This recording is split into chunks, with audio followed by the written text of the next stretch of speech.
Hi students, welcome to our channel Akshram Education. Students, biology కి సంబంధించిన first topic ఒకసారి ఈ వీడియోలో చూద్దాం. చూడండి, జీవశాస్త్ర పరిచయం.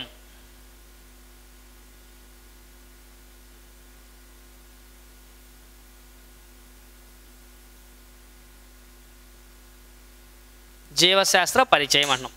అసలు జీవశాస్త్రం అంటే ఏంటి, అసలు బయాలజీ అంటే ఏంటి, అసలు బయాలజీ అనే ఒక బ్రాంచ్ ఏ శాఖ నుంచి వచ్చింది అనే అంశాలు కొన్ని మనం డిస్కస్ చేద్దాం. ఓకేనా, ఇక్కడ బయాలజీ అని చెప్తున్నా. అసలు బయాలజీ అంటే మీనింగ్ ఏంటి? బయో అంటే జీవము, జీవి అని చెప్తున్నాం. అసలు జీవి అంటే ఏంటి? అసలు జీవులు ఎన్ని రకాలు? మనకి జీవులు అనేవి రెండు రకాలుగా చెప్తుంటామమ్మా. ఏంటవి? సజీవులు, నిర్జీవులు అంటాం. సజీవులు, నిర్జీవులు అని చెప్పుకుంటాం కదా. సజీవులు అంటే ప్రాణం ఉన్నటువంటి జీవరాశులు, నిర్జీవులు అంటే ప్రాణం లేనటువంటి జీవరాశులు. ఓకే, ఈ ప్రాణం ఉన్నటువంటి సజీవులు ఏమైతే ఉన్నాయో వీటి గురించి చెప్పేటువంటి ఒక శాఖ బయాలజీగా చెప్తామండి మనం. సజీవుల గురించి చెప్పేటువంటి బ్రాంచ్ని బయాలజీ, ప్రాణం ఉన్న జీవరాశులు. అయితే ఇక్కడ ఒక డౌట్ మనకి, సరే ప్రాణం ఉన్న జీవరాశులు ఇవే అని ఎలా నిర్ధారణ చేస్తారు అనే అంశం కూడా మనకు కావాలి. అసలు ఈ బయాలజీ అనే దాని గురించి చెప్పడానికి గల కారణం ఏంటంటే, ప్రాణం ఉన్న జీవరాశుల యొక్క లక్షణాలు తెలుసుకొని దాంట్లో ఎక్స్ప్లెయిన్ చేశారు మనం. ఆ ప్రాణం ఉన్న జీవరాశిని ఎలా నిర్ధారణ చేస్తామంటే, ప్రతి ప్రాణం ఉన్న జీవరాశి కొన్ని కామన్ క్యారెక్టర్స్ ఉంటాయి. అవి ఏంటంటే, ఒకటి పెరుగుదల. పెరుగుదల అనేది ఒకటి ఉంటుందమ్మా. Growth, body growth. For example మనమే తీసుకుందాం. పుట్టడం మనం ఇదే హైట్లో పుట్టామా అంటే లేదు కదండి. ఎంత హైట్లో పుట్టాము? ఇంత ఓవర్ ఉంటాం. ఇప్పుడు మనం చిన్నగా ఆ సైజు నుంచి ఈ హైట్కి వచ్చాము అంటే స్టేజెస్గా హైట్ పెరుగుతూ వచ్చాం. ఆ హైట్ పెరగడం అనేది ఒక లక్షణం అమ్మ. ప్రతి ఒక్క ప్రాణవన జీవరాశి, ప్రతి ఒక్క జంతువు కూడా ఖచ్చితంగా పెరుగుతుందంటే 100% పెరుగుతుంది. ఆ పెరుగుదల ఉంది అంటే అది ప్రాణం ఉన్న జీవి అని చెప్పుకోవచ్చు మనం. రైట్. నెక్స్ట్, ప్రతి ప్రాణం ఉన్న జీవి కూడా ఆహారం తీసుకోవాలి. ఆహారం తీసుకోవడం ద్వారా వాళ్ళకి శక్తి పొందాలమ్మా. ఆ ఆహారం తీసుకోవడం అనే విధానం కూడా ఉంది కదమ్మా. శక్తి పొందాలి అంటే ఖచ్చితంగా జీర్ణక్రియ అనేటువంటిది ఖచ్చితంగా జరగాలమ్మా. డైజెషన్ 100% జరగాలి. జీర్ణక్రియ జరిగినప్పుడు మాత్రమే ఆటోమేటిక్గా వాళ్ళకి ఎనర్జీ రావడం జరిగిద్దమ్మా. ఆ శక్తి వచ్చినప్పుడు మనం పనులు జరుగుతూ ఉంటాయి. అంటే ప్రాణం ఉన్న ప్రతి జీవికి కూడా ఆహారం తీసుకోవడం అనేది కూడా ఒక ప్రత్యేక లక్షణమే. నెక్స్ట్, ప్రతి ప్రాణం ఉన్న జీవి బతకాలి అంటే వాళ్ళకి ఆక్సిజన్ కావాలా వద్దా? 100% కావాలి కదమ్మా. ఆ ఆక్సిజన్ ప్రాణవాయువు అంటాం. ఆ ఆక్సిజన్ పీల్చుకొని జీవిస్తూ ఉంటాయి అమ్మ. ఆ ఆక్సిజన్ తీసుకునేటువంటి ఒక చర్య శ్వాసక్రియ. ఏంటది? శ్వాసక్రియ, రెస్పిరేషన్. రెస్పిరేషన్ జరగడం కూడా ఆ లక్షణాల్లో, అంటే ప్రాణవన జీవరాశి లక్షణాల్లో ఇది కూడా ఒక లక్షణం అమ్మ. నెక్స్ట్, అలాగే ప్రతి ప్రాణవన జీవి కూడా తన యొక్క జాతిని తనతో అంతరించిపోకుండా ఆ జాతిని పొడిగించుకుంటూ పోవడానికి రీప్రొడక్టివ్, ప్రత్యుత్పత్తి వ్యవస్థ అనే ఒక క్రియని ఉపయోగించుకుంటూ ఉంటుందమ్మా. ఆ రీప్రొడక్షన్ అనే వ్యవస్థ కూడా సజీవుల యొక్క లక్షణాల్లో ఒక లక్షణం అమ్మ, ప్రత్యుత్పత్తి. ప్రత్యుత్పత్తి అంటే ఏందమ్మా? ఒక జాతి తనతో అంతరించిపోకుండా ఆ జాతి కొనసాగుతూ ఉండడానికి సహాయపడేది. అంటే మన నెక్స్ట్ జనరేషన్ ఇచ్చేది రీప్రొడక్టివ్ సిస్టమ్ అమ్మ. అలాగే ప్రాణం ఉన్న ప్రతి జీవి కూడా ప్రతిస్పందన అనేది ఇస్తుందమ్మా. ప్రతిచర్య, ప్రతిస్పందన అంటాం. ఆ ప్రతిస్పందన ఇవ్వడము కూడా దీంట్లోనే ఒక ప్రత్యేకమైన లక్షణమేనమ్మా. రెస్పాన్స్ ఇస్తూ ఉంటుంది అనమాట, రియాక్షన్ చూపిస్తూ ఉంటుంది. ఫర్ ఎగ్జాంపుల్ ఈ క్లాస్ చెప్తున్నా, నేను క్లాస్ చూస్తే మీరు అందరూ చూస్తున్నారు. చూస్తూ ఏం చేస్తారు? క్లాస్ వింటూ ఏమైనా ఇంపార్టెంట్ పాయింట్ వస్తే రాసుకుంటూ ఉంటారు. అలా చూడడము, రాసుకోవడము, అలాగే ఏదో ఒక రెస్పాండ్ ఇవ్వడం అనేది కూడా మన యొక్క లక్షణం. అంటే మన ప్రాణమైన జీవి కాబట్టి మనలో అదొక లక్షణంగా చెప్తుంటాం అమ్మ. అదే రోడ్డు మీద మీరు పోతున్నారు, బాగా గాలి వస్తుంది, ఏం చేస్తాం? అడ్డం పెట్టేసుకుంటాం చేతులు, ఒకటి వెనక్కి తిరగడం చేస్తుంటాం. అది కూడా ప్రతిస్పందించడం అనేది. అలా ప్రతిస్పందన అనేది ప్రత్యేకమైన లక్షణం అమ్మ, సజీవుల యొక్క లక్షణం. ఇలా ఈ లక్షణాలు కలిగి ఉన్నటువంటి జీవులు ఏమైతే ఉన్నాయో ఆ జీవుల గురించి చెప్పే ఒక శాస్త్రమే బయాలజీ అని చెప్తున్నాం. మరి ఆ ప్రాణవన జీవరాశుల్ని సాధారణంగా మనం రెండు రకాలుగా చెప్తుంటారమ్మా. ఏంటవి? ప్లాంట్స్ అండ్ యానిమల్స్గా మనం చెప్తుంటాం. ప్లాంట్స్ అండ్ యానిమల్స్గా చెప్తాం. ఆ ప్లాంట్స్ గురించి చెప్పేటువంటి శాస్త్రాన్ని బాటనీగా చెప్తుంటాం మనం. యానిమల్స్ గురించి చెప్పేదాన్ని జువాలజీగా చెప్తుంటామండి. జువాలజీగా చెప్తుంటాం కదండి. మరి ఆ ప్లాంట్స్, యానిమల్స్ ఏమైతే ఉంటాయో ఆ రెండిటికి కూడా ఈ లక్షణాలు మొత్తం ఉన్నాయా అంటే అన్ని లక్షణాలు ఉంటాయమ్మా. అయితే ఆ లక్షణాలు ప్లాంట్స్ అండ్ యానిమల్స్లో కొంచెం డిఫరెంట్గా ఉంటాయి. ఆ డిఫరెన్స్ ఏంటి అని అంటే ఒకసారి చూద్దాం. Plants, animals. సపోజ్ ఇక్కడ చూద్దాం. పెరుగుదల అంటున్నా. పెరుగుదల అనేది ప్లాంట్స్లోనూ ఉంటుంది, యానిమల్స్ రెండిట్లోనూ ఉంటుంది, మొక్కల్లో ఉంటుంది, జంతువుల్లో ఉంటుంది. అయితే జంతువుల్లో వచ్చేసరికేమో పర్టికులర్ కొంత వయస్సు వరకు మాత్రమే ఉంటుందమ్మా. కొంత వయసు వరకు మాత్రమే పెరుగుదల ఉంటుంది. కొంత వయసు వచ్చినప్పుడు ఆ పెరుగుదల ఆగిపోవడం జరిగిద్దమ్మా. ఓకేనా? కానీ మొక్కల్లో మాత్రం కంటిన్యూషన్గా జీవితాంతము పెరుగుతూనే ఉంటాయమ్మా. అవి బతికినంత కాలం కూడా ఆ పెరుగుదల జరుగుతూనే ఉంటుందమ్మా ప్లాంట్స్లో. ఓకే, నెక్స్ట్ జీర్ణక్రియ అంటున్నాం. జీర్ణక్రియ అంటే ఏంది? ఆహారం తీసుకోవడం, శక్తిని పొందడం. అది రెండిట్లోనూ ఉంటుంది. అయితే యానిమల్స్ మొత్తం కూడా వేరే వాటిపై ఆధారపడుతూ ఉంటాయమ్మా. అందుకే వీటిని పరపోషకాలు అంటారు. కానీ మొక్కలు అనేవి స్వయంగా తయారు చేసుకుంటాయమ్మా. అందుకని వీటిని స్వయం పోషకాలుగా మనం చెప్పుకుంటుంటాం. రైట్? అలాగే శ్వాసక్రియ. శ్వాసక్రియ అనేది రెండిట్లోనూ జరిగిద్దమ్మా. అంటే ఆక్సిజన్ తీసుకోవడం, కార్బన్ డైఆక్సైడ్ వదిలేయడం. మొక్కల్లో కూడా ఆక్సిజన్ తీసుకొని కార్బన్ డైఆక్సైడ్ వదిలేయడం జరిగిద్దమ్మా ఖచ్చితంగా. నైట్ పూట బాగా ఎక్కువగా జరుగుతుంటుంది అనమాట. పగటి సమయంలో కార్బన్ డైఆక్సైడ్ తీసుకొని కిరణజన్య సంయోగక్రియ జరిపి గ్లూకోజ్ని తయారు చేసుకుంటూ ఉంటాయి అనమాట అవి. ఓకే, నెక్స్ట్ అలాగే ప్రత్యుత్పత్తి వ్యవస్థ, రీప్రొడక్షన్. ప్రత్యుత్పత్తి వ్యవస్థ అనేది రెండిట్లోనూ ఉంటుందమ్మా. రెండిట్లోనూ ఉంటుంది. అయితే మొక్కల్లో వచ్చేసరికేమో లైంగిక ఉంటుంది, అలైంగిక రెండూ జరుగుతూ ఉంటాయమ్మా. అయితే జంతువులు, ఉన్నత జాతి జంతువులు అన్నింటిలో కూడా ఎక్కువగా లైంగిక ప్రత్యుత్పత్తి మాత్రమే జరిగిద్దమ్మా. ఆడ మగ అనే వ్యత్యాసం కలిగి ఉంటుంది అనమాట వాటిలో. రైట్? అలాగే ప్రతిస్పందన అంటున్నా. ప్రతిస్పందన అంటున్నా.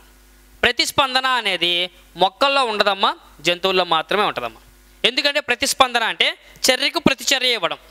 ఫర్ ఎగ్జాంపుల్ ఇప్పుడు మనం ఉన్నాం, రోడ్డు మీద పోతున్నప్పుడు ఎవరైనా లాగిపెట్టి కొట్టారనుకోమ్మా, మనం ఏం చేస్తాం? తిరిగి లాగిపెట్టి కొడతాం, లేదా ఏదో ఒకటి తిడుతూ ఉంటాం. అలా ఏదో ఒక ప్రతిచర్య మనం చూపిస్తున్నాం. అలాగే ఏదైనా చెట్టు ఉంది, చెట్టుని గట్టిగా లాగిపెట్టి కొట్టండి, మనకేమైనా రియాక్షన్ కొమ్మ తీసుకొని కొట్టిద్దా అంటే కొట్టదు. అలా ప్రతిచర్య అనేది చూపించవమ్మా. ఎక్కువ శాతం మొక్కలు ప్రతిచర్య చూపించలేవు. కొన్ని మొక్కలు మాత్రం ప్రతిస్పందిస్తుంటాయి. అవి ఎలాంటివి అయ్యా అంటే అత్తిపత్తి ఆకు, టచ్ మీ నాట్ ప్లాంట్ అంటాం. ఆ అత్తిపత్తి ఆకును మనం ఎప్పుడైతే ఇలా టచ్ చేసామో ఆటోమేటిక్గా ఏం చేస్తుంది? ఇలా ముడుచుకుపోతుందమ్మా. అది ఎందుకు ముడుచుకుపోతుందయ్యా అంటే టచ్ మీ నాట్ ప్లాంట్ వచ్చేసరికి ఇలా కనుక లీవ్స్ ఉంటే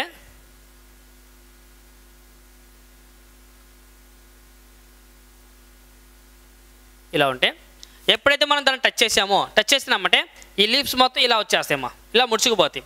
ఎందుకు ముడుచుకుంటాయి అంటే ఈ పత్రాల్లో ఉన్నటువంటి కొన్ని ఫ్లూయిడ్స్ ఉంటాయమ్మా.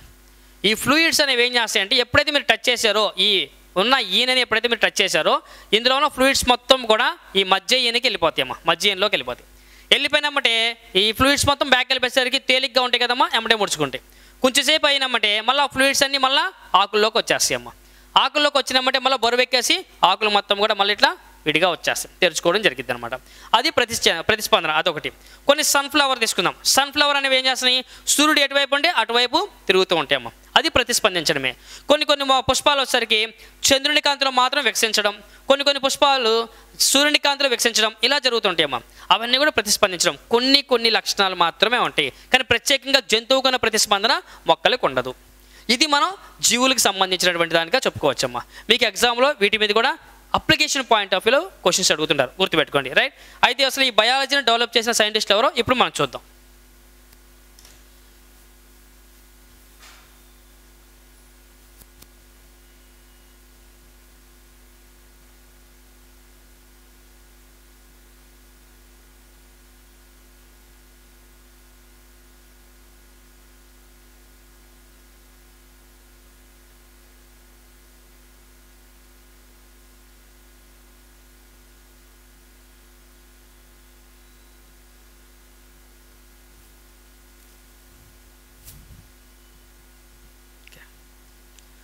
సరే చూడండి, బయాలజీ. అసలు బయాలజీ అనే దాన్ని మొట్టమొదటిసారిగా శాస్త్రీయంగా వివరించిన శాస్త్రవేత్త ఎవరయ్యా అంటే అరిస్టాటిల్ అమ్మ. ఎవరండి? అరిస్టాటిల్. అరిస్టాటిల్ అని ఆయన మొట్టమొదటిసారిగా ప్రాణవన్న జీవరాశుల గురించి వివరించాడమ్మా. ప్రాణవన్న జీవరాశులు రెండు రకాలు, ఒకటి మొక్కలు మరియు జంతువులు అని వివరించాడండి. జంతువులు అని వివరించాడు. ఆ జంతువులు కూడా మళ్ళీ రెండు రకాలుగా విభజించాడమ్మైనా. ఎర్ర రక్త కణాలు లేనివి ఎర్ర రక్త కణాలు ఉన్నవి అని చెప్పి 2 రకాలుగా విభజన చేశాడమ్మ. ఎనైమా అని చెప్పుకుంటాం వాటిని మనం. ఓకేనా? ఇట్లా 2 వర్గాలుగా విభజించాడమ్మ జంతువుని. అది చెప్పింది ఎవరు? అరిస్టాటిల్. ప్రాణవన్న జీవరాశులు మొత్తం 2 రకాలు, 1 మొక్కలు 2 జంతువులుగా చెప్పాడమ్మా. అందులో జంతువులు 2 రకాలుగా విభజన చేశాడండి. అయితే ఈ అరిస్టాటిల్ విభజన చేసినటువంటి మొక్కలు జంతువులకు సంబంధించినటువంటి ప్రాణవన జీవరాశులకు సంబంధించిన ఒక శాఖని బయాలజీ అని చెప్పి పేరు పెట్టింది ఎవరయ్యా అంటే జీన్ లేమార్క్. దీనికి పేరు పెట్టింది ఎవరమ్మా? జీన్ లేమార్క్. ఈయన పేరు పెట్టాడమ్మా. ఏ విధంగా పెట్టాడయ్యా అంటే బయాలజీ అనే దాన్ని 2 గ్రీకు పదాలను ఉపయోగించుకొని పేరు పెట్టాడమ్మా. అవేంటంటే బయోస్ మరియు లోగోస్ అనే 2 గ్రీకు పదాలను ఉపయోగించుకొని పెట్టాడమ్మా. అందులో బయోస్ అంటే అర్థం జీవం, లోగోస్ అంటే అర్థం అధ్యయనం. అధ్యయనం అంటే ప్రాణం ఉన్న జీవరాశుల గురించి అధ్యయనం చేసే శాస్త్రమే జీవశాస్త్రము అని చెప్పింది ఎవరయ్యా అంటే జీన్ లేమార్క్. ఆ ప్రాణం ఉన్న జీవరాశులు 2 రకాలు, మొక్కలు మరియు జంతువులు అని చెప్పింది ఎవరయ్యా అంటే అరిస్టాటిల్. దానికి పేరు పెట్టింది మాత్రం జీన్ లేమార్క్. అయితే ఇక్కడ గుర్తుపెట్టుకున్నామ్మా, ఇక్కడ మనకి Greek words, Latin words, italic words అని ఇలా చెప్పుకుంటూ ఉంటాం. ఇలా గ్రీక్ వర్డ్స్, ఇలా ఇటాలిక్స్ చెప్పుకునే పదాలని శాస్త్రీయ పదాలు అంటాం.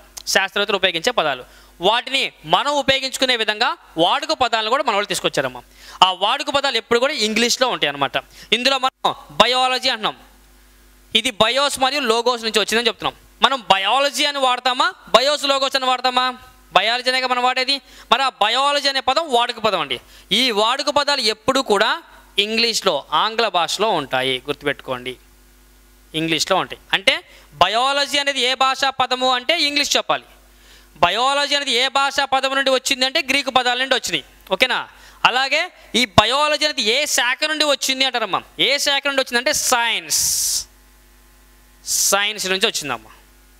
ఓకే, మరి సైన్స్ అనేది కూడా ఏ భాషా పదాల నుండి వచ్చినాయి అంటే లాటిన్ పదాల నుండి వచ్చినాయి అమ్మ. ఆ లాటిన్ పదాలు ఏంటి? Scientia are సిరే. సైన్షియా ఆర్ సిరే అంటే మీనింగ్ ఏందయ్యా అంటే జ్ఞానము లేదా నాలెడ్జ్ అని చెప్పుకుంటాం అమ్మా. జ్ఞానము లేదా నాలెడ్జ్ అని చెప్పుకుంటామండి. Okay right. చూడమ్మా జాగ్రత్తగా, మనకి బయాలజీ గురించి ఇది. ఈ బయాలజీ ఏ శాఖ నుంచి వచ్చింది? సైన్స్ నుంచి వచ్చింది అనమాట. ఓకే, మరి ఇక్కడ ఈ సైన్స్ నుంచి వచ్చిన ఈ బయాలజీ గురించి మనం చెప్పుకున్నాము. సైన్స్ అంటే మీనింగ్ కూడా మనం చెప్పుకున్నాము. ఇక్కడ సైన్స్ అనేది ఏ భాషా పదం అంటున్నాడు. సైన్స్ అనేది ఏ భాషా పదం అయింది? అందరూ లాటిన్ అంటారు. లాటిన్ కదమ్మా, ఇప్పుడే మీకు చెప్పాను. మనం వాడేటువంటి పదాలు ఏమైతే ఉన్నాయో అవి ఆంగ్ల భాషలో ఉంటాయి, ఇంగ్లీష్లో ఉంటాయి అని. అంటే సైన్స్ అనేది ఇంగ్లీష్ పదం, బయాలజీ ఇంగ్లీష్ పదం. సైన్స్ అనేది ఏ భాషా పదం నుంచి వచ్చింది? లాటిన్.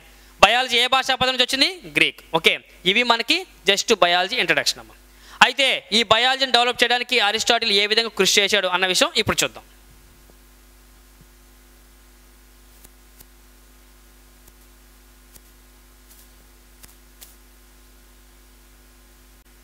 ఓకే చూడండి,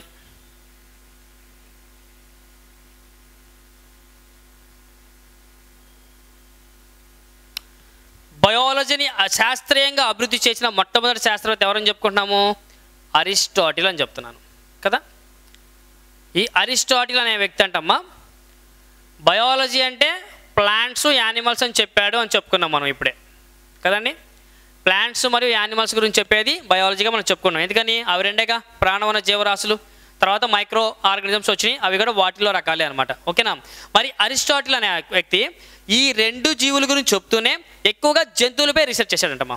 జంతువులపై బాగా పరిశోధన జరిపి ఆ జంతువులు మన సృష్టి మొత్తంలో ఎన్ని రకాలు ఉన్నాయో అన్ని రకాల జీవుల గురించి వివరిస్తూ ఒక గ్రంథాన్ని రాశాడమ్మా అరిస్టాటిల్. జంతువుల గురించి ఈయన రాసిన గ్రంథం ఏందయ్యా అంటే hysteria of Animalia. Hysteria of Animalia, దీన్నే హిస్టారికల్ యానిమేలియా అని కూడా అనవచ్చమ్మా. ఓకేనా? మరి హిస్టోరియా ఆఫ్ యానిమేలియాలో సుమారుగా 500 రకాల జంతువుల గురించి ఉందమ్మా.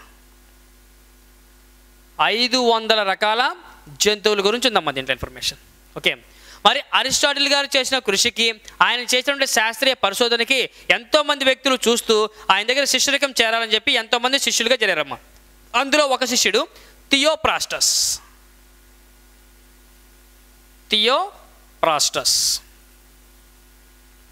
ఓకే, ఈ థియోప్రాస్టస్ అని ఆయన గురువుగారేమో జంతువులపై రీసెర్చ్ చేసి ఎన్ని రకాల జంతువులు ఉన్నాయో చెప్పాడు. మనం వృక్షాల గురించి చెప్దాం అనేసి మొక్కలపై బాగా పరిశోధన జరిపి ఆయన సృష్టి మొత్తంలో ఎన్ని రకాల మొక్కలు ఉన్నాయో అన్ని రకాల మొక్కల గురించి తెలుసుకొని ఇతను కూడా ఒక బుక్ రాశాడమ్మా. ఆ బుక్ పేరు ఏందయ్యా అంటే history of Plantarum. History of Plantarum. ఇందులో కూడా 500 రకాల మొక్కల గురించి ఉందమ్మా. 500 రకాల మొక్కల గురించి ఉందమ్మా. ఇలా వీళ్ళిద్దరూ కూడా 500 రకాల జంతువులు 500 రకాల మొక్కల గురించి తెలుసుకున్నారండి. తెలుసుకోవడమే కదమ్మా, ఆ మొక్కలు జంతువులు మనకి ఏ విధంగా ఉపయోగపడుతున్నాయి అనే అంశాన్ని కూడా వాళ్ళు తెలుసుకున్నారండి. తెలుసుకొని ఇవి మనకి చాలా రకాలుగా ఉపయోగపడుతున్నాయి, ఈ ఉపయోగపడే అంశం మనతోనే ఆగిపోకుండా మనతోనే అందరికీ కూడా చెబితే వాళ్ళందరికీ ఎంతగానో ఉపయోగపడుతుంది కదా అనే ఉద్దేశంతో ఈ పుస్తకాల్లో ఉన్న సమాచారం మొత్తాన్ని వాళ్ళందరికీ చెప్పడానికి ట్రై చేశారమ్మా. అయితే వాళ్ళందరూ కూడా విని అంతా అయిపోయినాక వీళ్ళు చెప్పే విషయాలు మొత్తం అబద్ధాలు అని కొట్టిపారేశారంట. ఎందుకు వాళ్ళు నమ్మలేదు అనే విషయం మనకు కావాలండి. అయితే ఇక్కడ చూడండి, వీళ్ళిద్దరూ ఇప్పుడోళ్ళు కాదమ్మా, క్రీస్తు పూర్వం 360 to 320 వాళ్ళమ్మా. 360 to 320 వాళ్ళు. ఏ శాస్త్రవేత్త అయినా సరే ఏదో ఒక అంశం గురించి రీసెర్చ్ చేస్తున్నప్పుడు 2 విధానాలు పార్టిసిపేట్ చేస్తాడమ్మా. అవేంటంటే, ఒకటి శాస్త్రీయ విధానం, 2 శాస్త్రీయ పద్ధతి. శాస్త్రీయ విధానం, శాస్త్రీయ పద్ధతి, ఈ 2 విధానాలు అవలంబిస్తూ ఉంటాడమ్మా ఏ శాస్త్రవేత్త సరే. ఇక్కడ శాస్త్రీయ విధానం శాస్త్రీయ పద్ధతి అంటే అర్థమైందయ్యా అంటే, ఎవరైనా ఒక శాస్త్రవేత్త అనే వ్యక్తి కొత్త విషయాన్ని కనుక్కున్నాడమ్మా. కొత్త విషయాన్ని కనుక్కొని మన దృష్టికి తీసుకొచ్చాడు. తీసుకొచ్చినప్పుడు ఇది మీ అందరికీ ఉపయోగపడుతుంది, దీన్ని ఇలా యూజ్ చేసుకోండి అని చెప్పాడు. అలా చెప్పినప్పుడు మనం 100% నమ్మి వాటిని తీసుకుంటామా? ఫర్ ఎగ్జాంపుల్, ఇప్పుడు కోవిడ్ ఉంది, కోవిడ్ వ్యాక్సిన్స్ తయారు చేశారు, నేను కోవిడ్కి వ్యాక్సిన్ తయారు చేశాను దీన్ని వాడండి అని చెప్పేస్తే వెంటనే ఆ వ్యాక్సిన్ అందరూ చేయించుకుంటున్నారంటే లేదు. గవర్నమెంట్ ఏం చేస్తుంది, ఆ వ్యాక్సిన్ 100% మనిషికి పడుతుందో లేదో తెలుసుకోవడం కోసం కొన్ని జంతువులపై ప్రయోగిస్తున్నామా. ఆ జంతువులు ఓకే తట్టుకుంటే కనుక అప్పుడు కొంతమంది మనుషులు ముందుకు వస్తే వాళ్ళకి ప్రయోగించి అది కూడా ఓకే అన్నప్పుడు మాత్రమే జనాలందరికీ కూడా ప్రయోగం చేస్తున్నారమ్మా కదా. అంటే ఏంటి, ఇక్కడ ఒక శాస్త్రవేత్త ఒక విషయాన్ని తెలుసుకొని ఆ తెలుసుకున్న విషయాన్ని అందరికీ ఉపయోగపడే విధంగా ఉంది అని చెప్తే దాన్ని ప్రాక్టికల్గా 100% ప్రూవ్ చేసినాక మాత్రమే అందరూ నమ్ముతారు. అంతేగాని నేను ఈ విషయం నేను వ్యాక్సిన్ కనుక్కున్నాను ఇది అందరూ ఉపయోగించుకోండి అని చెప్పి నోటితో చెప్పేస్తే సరిపోదు. నోటితో ఒకవేళ చెప్పినా ఇలా పుస్తకాలు రాసి చూపించినా 100% ఎవరు నమ్మరు. కొంతమంది నమ్ముతారు, కొంతమంది నమ్మరు. ఇలా రాతపూర్వకంగా కానీ నోటి ద్వారా కానీ చెప్తే 100% ప్రూవ్ లేదు అన్న దాన్ని మనం శాస్త్రీయ విధానంగా మనం చెప్పుకుంటాం. అదే కనుక వాళ్ళు తెలుసుకున్న విషయాన్ని ఎదుటి వ్యక్తి కూడా ప్రాక్టికల్గా ప్రూవ్ చేసి చూపిస్తే 100% నమ్ముతారు. దాన్ని మనం శాస్త్రీయ పద్ధతి అని చెప్తాం. అయితే ఇక్కడ అరిస్టాటిల్, థియోప్రాస్టస్ వీళ్ళిద్దరు ఏం చేశారు, బుక్స్ రాశారు, అలాగే నోట్తో చెప్పారు. మరి ఆ 2 విషయాలు అప్పట్లో నమ్మారంటే నమ్మలా. ఎందుకని, ప్రయోగం చేసి నిరూపించలేకపోయారు. అంటే వీళ్ళిద్దరూ అవలంబించినటువంటి విధానం ఏందయ్యా అంటే శాస్త్రీయ విధానం. శాస్త్రీయ విధానాన్ని అవలంబించారు కాబట్టి అప్పట్లో ఎవరూ కూడా నమ్మలేకపోయారు. అయితే ఎంతకాలం నమ్మలేదు వాళ్ళు చెప్పిన విషయాలు అని కూడా అడుగుతారమ్మా. ఎంతకాలం అయ్యా అంటే క్రీస్తు పూర్వం 360 నుంచి చూసుకుంటే సుమారుగా 15వ శతాబ్దం వరకు నమ్మలేదంటమ్మా. సుమారుగా 15వ శతాబ్దం వరకు నమ్మలేదంట. అంటే సుమారుగా ఎన్ని రోజులు గడిచిపోయాయి అంటే ఇక్కడి నుంచి ఇక్కడికి చూసుకుంటే కనుక సుమారుగా 2000 సంవత్సరాలు గడిచిపోయినాయి అంట. సుమారుగా 2000 సంవత్సరాలు గడిచిపోయినాయి అంట. అందుకే 2000 సంవత్సర కాలాన్ని ఏమని చెప్పుకుంటారయ్యా అంటే జీవశాస్త్రం యొక్క చీకటి యుగము లేదా అంధకాలము లేదా చీకటి కాలం లేదా అంధయుగము అని కూడా అంటుంటారమ్మా. Dark period of the biology. Dark period of the biology. ఎందుకంటే ఆ 2000 సంవత్సరాల్లో అంటే వీళ్ళిద్దరు బతికారని కాదయ్యా. ఇక్కడ వీళ్ళు రాసిన బుక్స్లో ఉన్నటువంటి ఇన్ఫర్మేషన్ ఎంతోమంది సైంటిస్టులు ప్రూవ్ చేయడానికి ట్రై చేశారు, బట్ కానీ ఎవరి వల్ల కూడా కాలేదు. అందుకనే ఈ 2000 సంవత్సరంలో ఒక్కళ్ళు కూడా బయాలజీ అనే పదం కూడా వాడలేదంట. అందుకే దాన్ని డార్క్ పీరియడ్ ఆఫ్ ది బయాలజీగా మనం చెప్పుకుంటాం. అయితే ఇక్కడ 15వ శతాబ్దం వరకు ఎవరు నమ్మలేదన్నాం. 15వ శతాబ్దం వరకు నమ్మలేదు అంటే 16వ శతాబ్దం నుంచి నమ్మినట్ట నమ్మనట్ట? నమ్మినట్టుగా ఖచ్చితంగా. మరి 16వ శతాబ్దంలో నమ్మారు అంటున్నా. 100% నమ్మారు అంటే ఏది పోయి ఏది వచ్చినట్టు?